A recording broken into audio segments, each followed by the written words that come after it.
नदी नाला में कई एक जगह तो पुल पुलिया बने नहीं है, लोगों को आने जाने में बड़ी दिक्कत होती है। बीमार हो तो खाट से लोगों को लेकर लोग जा रहे हैं, सीढ़ी लगा करके पुल में चढ़ करके फिर लोग आगे पार करते हैं। लगता है कि झारखंड में जो सरकार है, काम पर उनको बहुत ध्यान नहीं होता है, कमाने पर अधिक ध्यान। कांग्रेस पार्टी हो, झारखंड मुक्ति मोर्चा हो, राष्ट्रीय जनता दल हो, ये लोग राजनीति ही परिवार और पैसे के लिए लोग करते हैं। आप सबने देखा होगा अखबारों में, आपका न्यूज चैनल में, या फिर प्रकार की सोशल मीडिया में कई एक स्थानों पर नदी नाला में कई एक जगह तो पुल पुलिया बने नहीं है, लोगों को आने जाने में बड़ी दिक्कत होती है। बीमार हो तो खाट से लोगों को लेकर लोग जा रहे हैं, बच्चे भी स्कूल जा रहे हैं तो बड़ा मुश्किल से पार कर रहे हैं। पता नहीं कि कभी भी बह सकते या दुर्घटनाएं हो सकती है। दूसरी ओर कई का स्थानों पर ऐसे भी देखे होंगे कि पुल पुलिया बने हुए तो है, लेकिन उसका अप्रोच ही नहीं बना हुआ है। बच्चे जिसको बोलते हैं, सीढ़ी लगा करके पुल में चढ़ करके फिर लोग आगे पार करते हैं। अब सबने देखा होगा, जगह सिमडेगा का था, लेकिन ऐसी सब जगह का मैं कहीं कोई उल्लेख नहीं कर रहा हूँ जगह का। आप सब लोग को कहीं कहीं देखे होंगे कि बारिश हो गया तो पुल पुलिया बह के चला गया, यानी लोगों का संपर्क जगह ही बिल्कुल कट गया। तो मैंने कहा कि भाई, जहाँ एक और किसान खुश होते हैं तो दूसरी ओर सरकार के भी कामकाज की कलाई को खोल देती है। तो मैं सरकार से कहूंगा कि राज्य भर में जहां भी जो इस प्रकार की जो कठिनाई है, इस समय जो उजागर हुआ है, सरकार उसको चिन्हित करे। अगर उनके कोई पदाधिकारी उनको नहीं पहुंचाते हैं तो मीडिया के माध्यम से आता होगा, सोशल मीडिया के माध्यम से आता होगा, उस सब चीज को संकलित करके एक तो इस बरसात में भी लोग आ जा सके तो अस्थायी रूप से भी व्यवस्था खड़ी कर सकती है सरकार। और फिर बरसात समाप्त हो तो उन सब जो चिन्हित समस्या है, कठिनाई है, जहाँ पुल की जरूरत है, जहाँ पुलिया की जरूरत है, जहाँ अप्रोच नहीं बना हुआ है, उन सारे चीजों को चिन्हित करके, ताकि अगला बरसात में कोई इस प्रकार के कठिनाइयां राज्य की जनता को भुगतना नहीं पड़े। लगता है कि झारखंड में जो सरकार है, काम पर उनको बहुत ध्यान नहीं होता है, कमाने पर अधिक ध्यान है। कमा किस प्रकार से रहे हैं तो मुझे नहीं लगता है कि आप सब लोगों को हमें बताने की जरूरत है। लोग बताते हैं कि आपके दुमका जिला में शिकारी पड़ा तरफ में पत्थर हो, बालू हो, जो सिर्फ क्या बोलते हैं, पार कराने में 9,000 रुपया 10,000 रुपया ऐसा लिया जाता है। तो आप सोच सकते हो कि किस प्रकार से लूट मची हुई है, कैसे कमाने में लोग मशगूल है। जनता की तकलीफ किसी को ध्यान में आ नहीं रहा है। इसलिए मुझे लगा कि आज बिल्कुल उन समस्याओं को केंद्रित करके मैं अपनी बात को रख रहा हूँ, क्योंकि मैं रोज अखबारों में पढ़ता हूँ।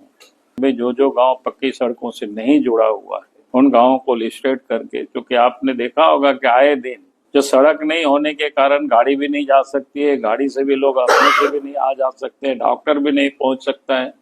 तो दूर दूर तक मरीजों को देखे होंगे कि पगडंडी में खाट पर लेकर के लोग जा रहे हैं, बच्चे के प्रसव हो रहा है। तो मुझे लगता है कि सरकार को एक टारगेट पॉइंट फिक्स करना चाहिए और इस काम को 1-2 साल के अंदर, मैंने 1-2 साल के, मैंने इस अभी मौसम है, अभी तो सब जगह चिन्हित हो जाएगी आराम से, और जैसे ही बरसात समाप्त हो उन सारे कामों पर काम शुरू कर देना चाहिए, ताकि झारखंड के एक एक गांव के लोगों को विकास का जो समान अवसर है वो उपलब्ध हो सके, और सरकार को इस काम को करनी चाहिए। क्योंकि ये लोग परिवार के लिए पॉलिटिक्स करते हैं और पूरे परिवार ही लोगों को इसी काम में लोग लगा रखा है, तो उनका ये कसूर नहीं है। मैं उनको ही कसूरवार मानता हूँ, ऐसा नहीं है। क्योंकि कांग्रेस पार्टी हो, झारखंड मुक्ति मोर्चा हो, राष्ट्रीय जनता दल हो, ये लोग राजनीति ही परिवार और पैसे के लिए लोग करते हैं। जब परिवार और पैसे के लिए ही राजनीति होता है तो फिर बेटा हो या बहू हो या भाई हो, सब आप देखेंगे इसी प्रकार से लोग करते हैं। दुमका रेलवे स्टेशन पर जो पुलिया गेट बना हुआ है, उसमें लगातार आंदोलन चल रहा है। तो इस संबंध में आपकी तरफ से क्या पहल किया जा रहा है? कल हमसे लोगों ने आवेदन दिया है, हम भी पहल करेंगे, लेकिन इसमें राज्य सरकार को पहल करनी चाहिए।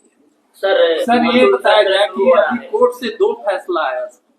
एक बॉम्बे बम ब्लास्ट था जो ट्रेन में हुआ था, 180 लोग मरे, और एक अमरजीत बलियार एसपी साहब का। दोनों फैसले से यहाँ की जनता जो है, देश की जनता काफी निराश है। ये दोष किसका है सर? ये जो जांच करने वाले हैं या फिर कोर्ट का?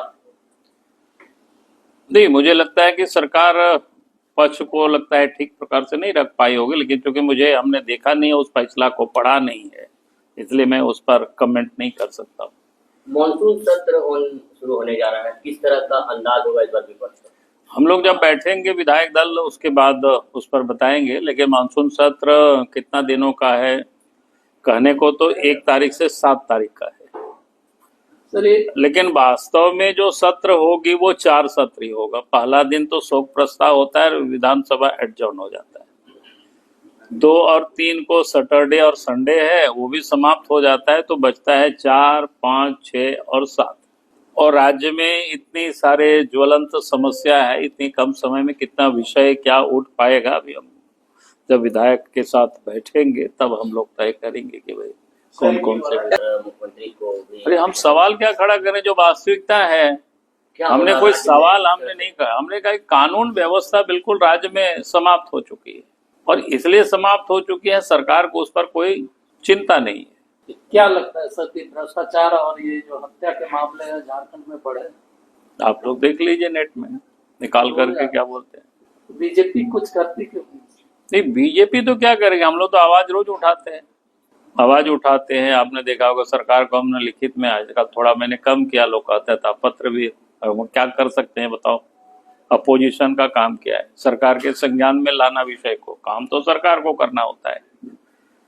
आपने देखा होगा सोशल मीडिया में भी हमारा प्रत्येक दिन जो भी समस्याएं हमारे संज्ञान में आता है, और उन सारी चीजों को हम डालते ही रहते हैं, और सरकार को हम टैग भी करते हैं ताकि मुख्यमंत्री देखे, सरकार के लोग देखे और उस पर लोग कार्रवाई करें। अपोजिशन तो यही करती है। पिछले 24 तारीख को हम लोगों ने धरना प्रदर्शन किया था ब्लॉक स्तर पर, आगे भी हम लोग करेंगे।